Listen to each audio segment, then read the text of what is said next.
السلام عليكم ورحمة الله تعالى وبركاته. أهلا بكم بقناتي فرح إنيفير. في هذا الفيديو سوف نتكلم دائما عن مستجدات الوضع هنا ببلجيكا ومعلومات أخرى، فأهلا بكم بقناتي ولا تنسوا تفعيل الجرس ليصلكم كل.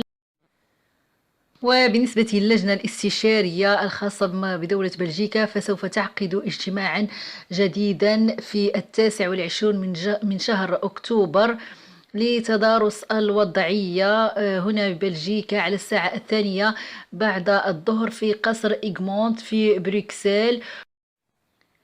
وسوف تتدارس أيضا إذا كانت هناك نهاية مرحلة الأزمة الفيدرالية، يعني الأزمة على المستوى الفيدرالي سوف تدرس إذا كانت سوف تنتهي ويبقى دائما يعني القرار يخص فقط الجهات، ولكن هذا سوف يقرر رغم أن الآن نرى أن هناك ارتفاع بنسبة العدوى هنا ببلجيكا مؤخرا، كذلك في عدد الذين يدخلون المستشفيات. يعني كل هذا سوف تتدارسه اللجنة الاستشارية المقبلة التي تعقد على المستوى الفيدرالي برئاسة ألكسندر دوكرو. وكذلك سوف يدرس أيضا إذا كان هناك تخفيفات سوف تعطى للأشخاص الذين يريدون الدخول إلى الاتحاد الأوروبي من بريطانيا بعد أن خرجت يعني بريطانيا من الاتحاد الأوروبي، لأن سياح بريطانيا لهم يعني دور كبير في أيضا في انتعاش القطاع السياحي في بلجيكا الذي يعاني بسبب يعني نتائج الوباء. وبالنسبة لمتاجر ليدل فقد تم إيجاد اتفاق بين الإدارة وبين يعني العاملين بمتاجر ليدل، وبذلك سوف تبدأ فتح يعني أبوابها يعني متاجر ليدل اليوم على الساعة 2 بعد الظهر حتى يتم الاستعداد في الصباح، ويتم فتح المتاجر في 2 بعد الظهر، حيث تم إلى إيجاد اتفاق بين النقابات العمالية وكذلك بين الإدارة لهذه المتاجر أخيرا بعد أن بدأ الإضراب منذ الأسبوع الماضي بسبب كثرة العمل وقلة اليد العاملة. وبالنسبة للإضراب الذي عمله الموظفين الخاصين بلوبيتي شاتو الذي يخص استقبال اللاجئين، فقد قالت الوكالة الفيدرالية لاستقبال طالب اللجوء في دازيل أنها تتفهم هذا الإضراب، لأن هناك كان ضغط كبير على الموظفين ومع كثرة يعني طالبي اللجوء خصوصا مؤخرا الذين يأتون من أفغانستان. وبحسب الوكالة الاتحادية فإن هناك عدة أسباب للضغط على يعني الموظفين في الاستقبال. هناك على وجه الخصوص زيادة في عدد طلبات اللجوء في بلجيكا وفقدان القدرة على الاستقبال في أعقاب فيضانات يوليو الماضي، وكذلك مشكلة إعادة توطين اللاجئين السوريين وتمديد مدة الإقامة في مراكز الاستقبال، وكذلك بالنسبة للذين يأتون من أفغانستان. بالإضافة إلى ذلك لا يزال يتعين على مراكز الاستقبال حجز جزء من أماكنها كأماكن معزولة عند ظهور حالة عدوى بفيروس كورونا. وفقا لرئيس فيدازيل فقد تم بالفعل إجراء عمليات توظيف جديدة وقد أنشأت الحكومة مناطق عازلة جديدة، لكنه يقول أن هذا أتى في وقت متأخر، لهذا دفع مجموعة من الموظفين على الإضراب للتنديد بهذه يعني ظروف العمل يعني السيئة وكذلك الضغط الكبير الذي يتحمله الموظفون، لإشعار يعني وزارة الهجرة واللجوء بضرورة إيجاد حلول وإيجاد يعني موظفون جدد لمساعدتهم. Bien sûr, il faut que le gouvernement prenne certaines mesures aussi. On a pris une mesure importante, garantir qu'on ait des places tampons, ce qu'on n'a jamais fait auparavant. Auparavant, on faisait quoi? On avait les places pour des demandeurs d'asile et au moment où il y a une augmentation, on va vite trouver de nouvelles places et puis on va vite les diminuer une fois qu'on n'en a plus besoin. Avoir un système dynamique avec des places tampons nous garantit justement d'ouvrir et de refermer des places au moment où on en a besoin, au moment où on n'en a plus besoin. Et puis en même temps, il faut renforcer l'effectif.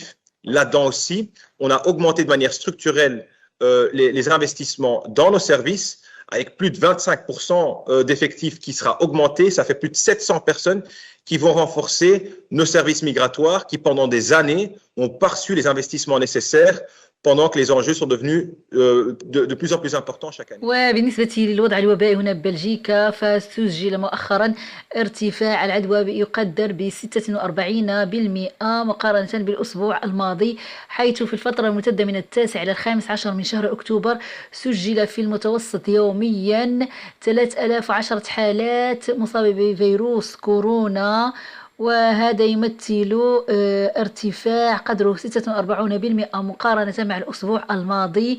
وفي الفترة الممتدة من 12 إلى 18 أكتوبر دخل في المتوسط اليومي 73.3 إلى المستشفيات بسبب فيروس كورونا، وهذا أيضا يسجل ارتفاع قدره 29% مقارنة مع الأسبوع الماضي.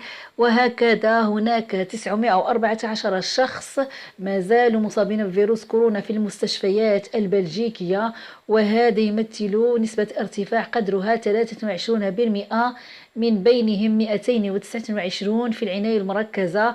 لكن بالنسبة للعناية المركزة هناك انخفاض يقدر ب7% عن الأسبوع الماضي.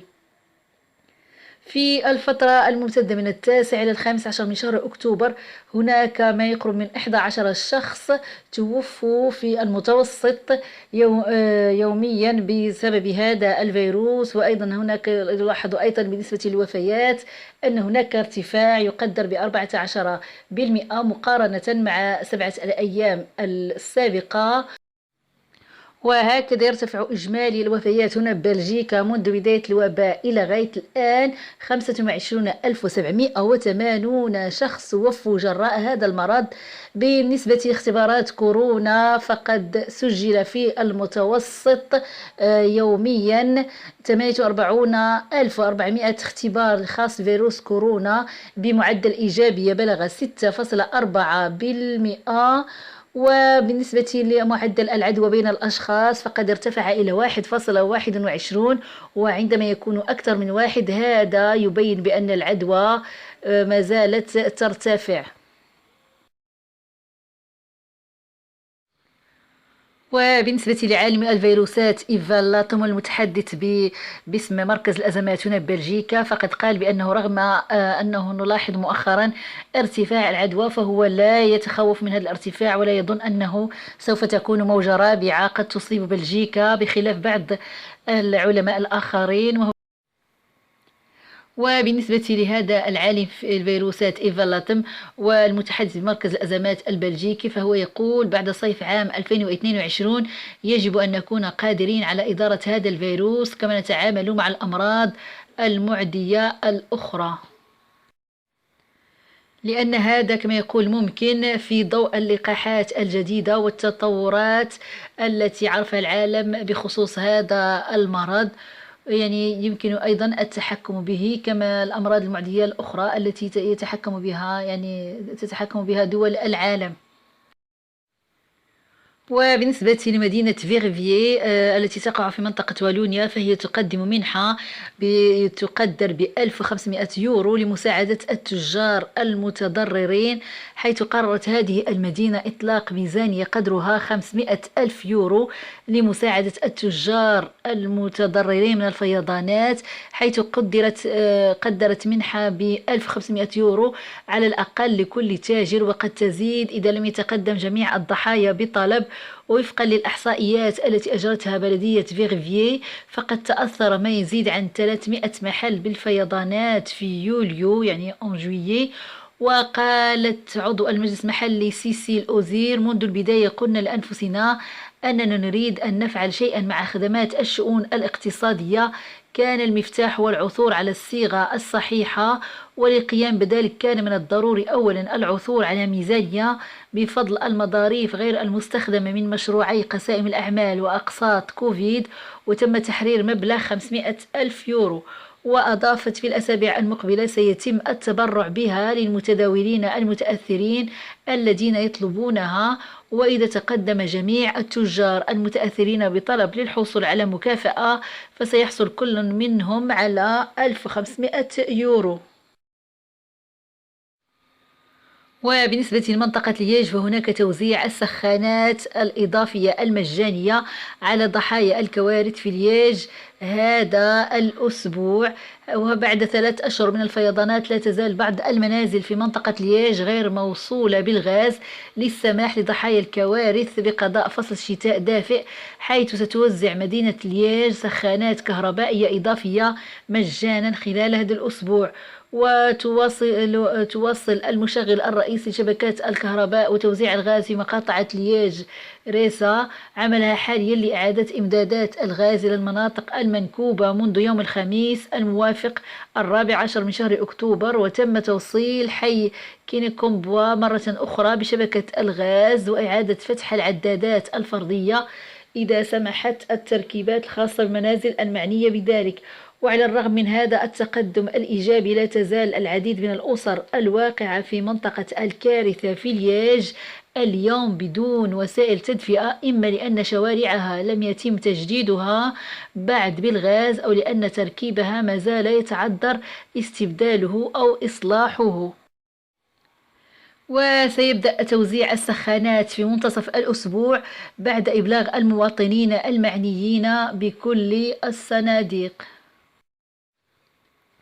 وبالنسبة للمغرب فسوف يفرض جواز التلقيح للتنقل والدخول إلى المرافق العامة، حيث قرر المغرب الاثنين اعتماد جواز التلقيح ضد فيروس كورونا كوثيقة رسمية للتنقل والدخول إلى الأماكن العامة، وذلك ابتداء من الخميس 21 من شهر أكتوبر.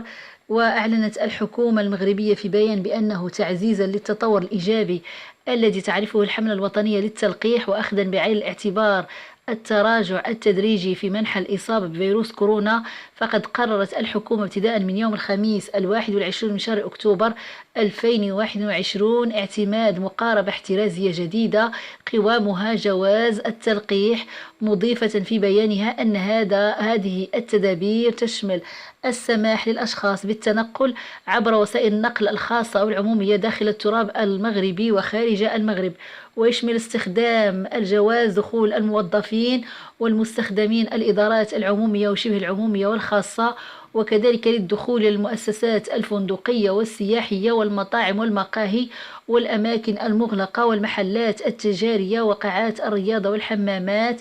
وفي هذا الشأن حثت الحكومة الأشخاص غير الحاصلين على التطعيمات على الإسراع بأخذ جرعتهم الأولى والثانية والثالثة لمن مر على تلقيحهم أزيد من 6 أشهر. ويسعى المغرب إلى تطعيم 80% من السكان، وجرى حتى الآن تطعيم أكثر من 23 مليون بالجرعة الأولى وأكثر من 21 مليون بالجرعة الثانية. وقالت وزارة الصحة إن منحنى الإصابات بوباء كوفيد-19 قد سجل أدنى مستوى منذ 16 أسبوعا خلال هذا الأسبوع. وسجلت المملكة في آخر حصيلة يومية 148 إصابة جديدة بفيروس كورونا نزولا من 269 في اليوم السابق، ليصل إجمالي الإصابات 942,280 منذ بداية الوباء. كما سجلت السلطات الصحية 17 وفاة ارتفاعا من 7 ليصل عدد الوفيات بسبب الفيروس إلى 14,561 منذ بداية الوباء لغاية الآن.